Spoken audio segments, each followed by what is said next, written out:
Alright, welcome to my feeding video. We're going to start off with my smallest of the three, Lasiodora parahybana, salmon pink bird eater. Oh yeah, there we go. Oh yeah, don't you look good? Oh yeah. Don't know the gender of this one yet, but this is a juvenile. Alright, let's move on to the next one. Here's my Nandu carapoensis, the Brazilian red. Very slow growing. Let's see if I can find a nice worm for this one.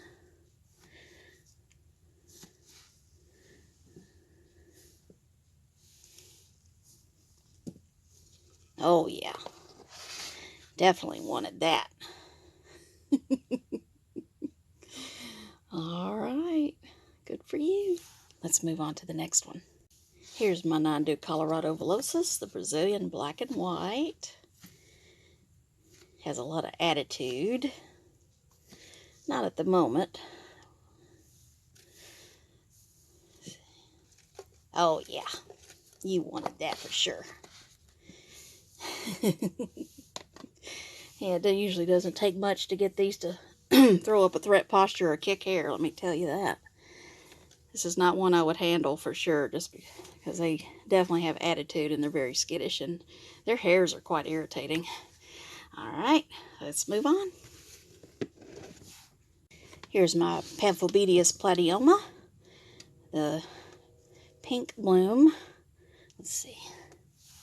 Oh yeah, they gobble them up really quick. Oh yeah. What a beauty. Alright, let's move on. Alright, we have the very hair flicky Lasiodora klugey, the scarlet bird eater. Let's see if we can find a nice worm for this one. They're buried in there real good. Oh, there's one. You can eat it or kick hair on it. Oh, oh, in your house. You better hurry. Go get it. Oh, there you go. Good job. Yeah, I wouldn't handle an LP either. At least not the ones I have anyway, or a klugey. They're also very skittish. I don't know, you might find an occasional docile Lasiodora, but they have such a huge feeding response, also, you know, like your Acanthoscurrias and your Pamphobeteus, and because of that, I don't really handle the LPs either, or the LKs. Alright, let's move on. This is my Lasiodora parahybana salmon pink bird eater I've had a long time. So if you want a tarantula that can survive not being fed or watered for a while, this is definitely one that will survive for you. They're very hardy. So very easy to care for sure. They're just very skittish and they kick hair like crazy. And they have a humongous eating response. So definite girl here. So yes, she's a survivor, let me tell you. All of my illnesses and just life distractions, she has survived it all. Oh my goodness. A very low maintenance tarantula is the Lasiodora. And there's some more I'll tell you about, but definitely the Lasiodora, I know from experience. Sadly, but yes. Alright, let's move on. Here's another one that can survive a long time without food and water. In case life distracts you, is the Tliltocatl albopilosum, the Honduran curly hair. Used to be Pseudhapalopus. So yes, these type are very hardy as well. Although I've noticed the hamari isn't quite as hardy. I don't know. Haven't had much luck with the hamaris compared to these other ones here, like the albopilosum. But that's just me. Could be just I have bad luck with some of them, but Let's see if this girl, I've had her a long time, would like a worm.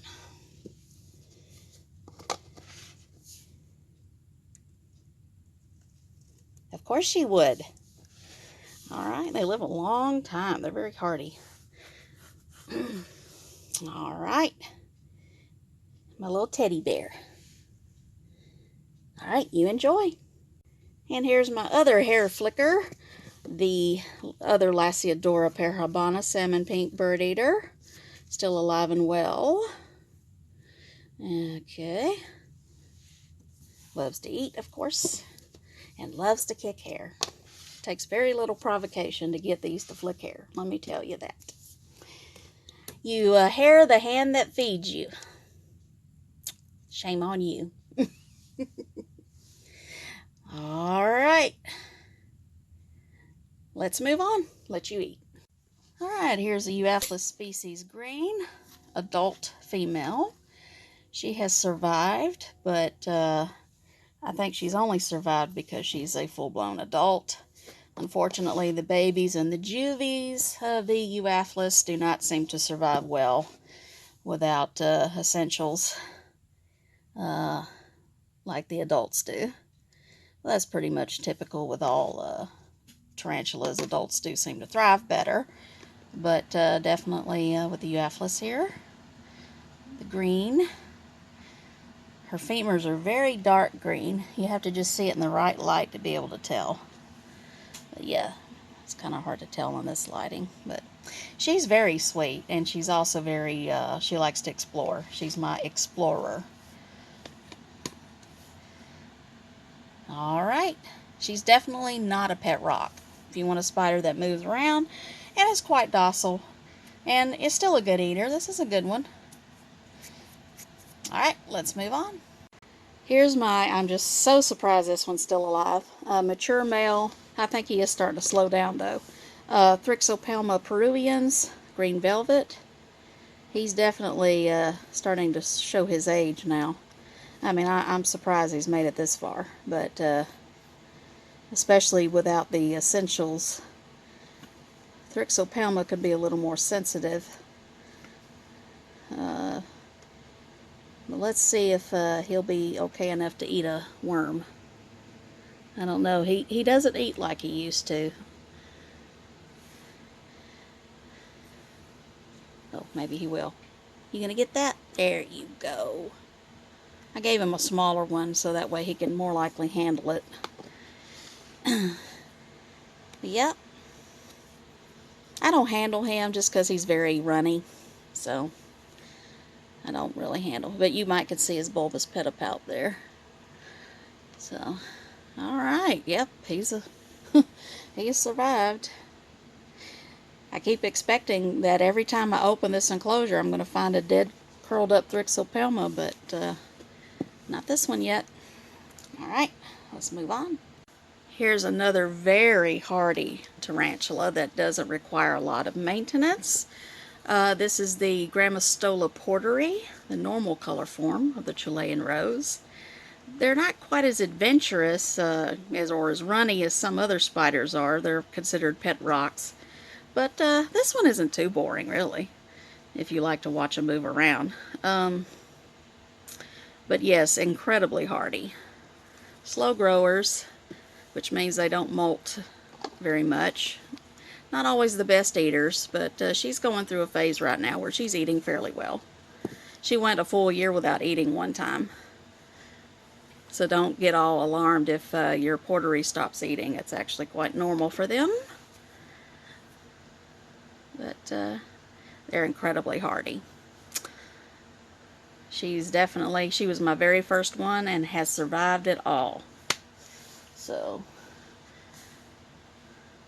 and for the most part, she's docile. She's had her mood swings. There have been a couple of times where I'm like, nah, it's probably not a good time to handle her today because she's kind of cranky. But most of the time, she allows it. She allows me to handle her most of the time. All right. Let's move on. Here's another survivor, even in juvenile form, the Phrixotrichus scrofa, the Chilean copper. pretty laid back, at least mine is, and but also eats quite well. So let's see if this one would like a cricket. Usually loves to eat, so as you can see. All right, there you go.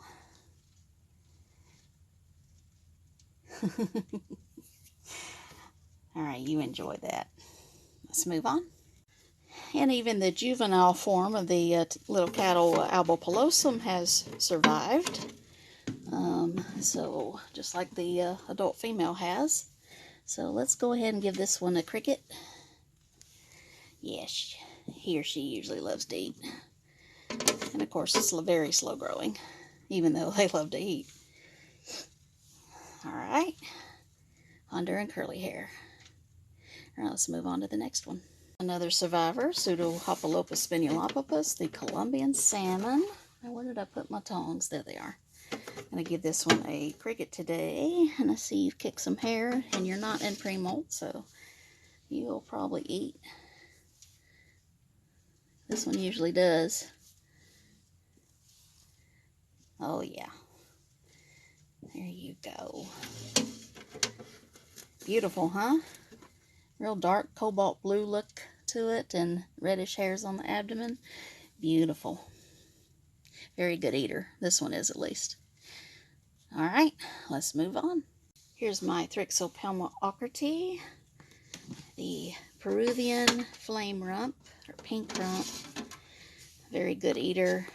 You do need to make sure I'm surprised this one has survived, because I found this one very thirsty before, and I think if I had waited much longer and didn't catch it in time, it would have died.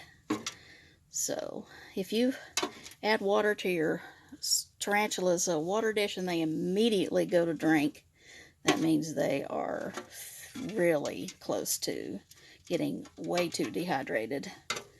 So well, she's loving this. Yeah, there you go. So I've come close to losing her, but luckily have not. So you better make sure they stay hydrated as best you can. They're a little more sensitive. So let me... Oop. Speaking of water, look at that. She's like hungry and very thirsty. So again, probably came close. But there you go. Alright, let's move on. Alright, here's the other Grammostola porteri. The normal color form, Julian Rose. This one's eating is kind of mostly good, but as you can see. There you go. Usually likes one and is fine with that. Alright, let's move on. I'm really shocked about the Pamphobeteus. I thought they were more sensitive. But both Pamphobeteus have survived so far. So this is the nigricolor, the giant blue bloom. And there's a molt over there too, which means, well, I don't remember if that molt is really old or not. But I'm going to give this one a worm, because this one will probably want to eat something large. So filling, at least. But I'm really shocked with my absence that the Pamphobeteus have survived this, both of them. Because, I've heard that they usually require more maintenance with the humidity, but so far I've been lucky with that. So, and these are juveniles. So even the juvenile Pamphobeteus platyomma and the nigricolor has survived. But, I'd still, don't test it. Go ahead and keep them hydrated. But I'm just telling you my experience. I'm very surprised that they both are still living. Alright, well that's good. And now you have full water dish with substrate on the top, but it's not going to harm them. Alright, let's move on to the next one. Now I'm going to tell you some experience here. just because this is a Grammostola doesn't mean that it's hardy. Doesn't mean that it prefers dry conditions, because I've noticed with this is the Grammostola, oh goodness, I forgot the name of it, pulcripes, the Chaco golden knee. And I've noticed that they seem to want water with more urgency than like your porteri. The porteri seems to handle dry conditions a lot better than the Chaco golden knee. So if I were you, if you keep the Chaco golden knees, definitely monitor their water, because with my experience, they don't handle not having water for too long compared to the porteri. So this is the only Grammostola pulcripes that I have left. My others did not survive well without the water. So it's unfortunate I have to share this news with you, but hopefully you'll learn from this and make sure you're really on top of their water. Some can handle it more than others. Some can handle dry conditions more than others, but this is not one of them. So I'm not saying you have to have it sopping wet in here, but you need to always make sure they have water. So let's go ahead and see if this Chaco here, well, she doesn't really eat all that much. I mean, she's fine with a cricket, and she's good, or one worm. So if I feed her one critter, that's usually all she wants. She doesn't take several at a time. But yeah, she's a sweetheart, though. She lets me handle her most of the time. Actually, I don't think she's ever given me a threat posture. But there we go. She wanted that for sure, didn't she? So yes, always make sure your Chacos have their water. So, all right. One left, I believe. Let's see if she'll eat. Here's my Nandu chromatus, the white striped bird eater. Now this one has survived a lot of bad stuff. Has gone dry for an extended period of time, not having food or water. And my coloratovillosus, on the other hand, do not survive well without water. Now, admittedly, I've only had, let's see, how many of those have I had? I have only one currently, but I've had 2 others, and they didn't survive well without water. But I've only had one of these, so I can't say for sure just by the one. This one just might be an extra. It must have better genes. I mean, it's possible it could have better genes, but from my experience, the coloratovillosus is more sensitive than the chromatus. But like I said, I've only owned one chromatus, so I can't say that is 100% true. Just telling you what I've observed with my species. All right, so she's wild. She is absolutely wild. I do not handle her at all because she will throw up a threat posture if I even try, I'm sure. Or she'll just run away, she'll run around the enclosure like crazy. So I don't handle her at all because she'll go crazy on you. All right, let's see if she'll eat. Her eating is kind of off and on. Sometimes she'll eat and sometimes she won't. But luckily she ate for us because this is the last spider that I'm going to have in the video. So, yep, she's been one of my survivors as well. I've had her for quite a while. I got her when she was a juvenile. And she may be considered full grown now. So, all right, guys. Thank you for being patient with me. I'm really sorry that I just haven't been there for you guys with these videos. And I'm sure it would have been incredibly helpful if I had posted a bunch of videos during the pandemic. But yeah, it's just been rough on everybody, I'm afraid. So, I'm really sorry, and I'm incredibly thankful for you guys who have hung on and have been patient and have just stayed with me and stayed, subscribed to me. But I totally understand it, with the ones that dropped off, because, obviously you're not being entertained if I'm not posting anything. So I don't blame you. If you are tired of my channel, I really don't blame you, to be honest. I'd be tired of me too. So, but thank you very much for those of you who've hung on, and I'll try to do better, but you know, life. So, all right, guys, thank you so much. Y'all take care. All right, bye.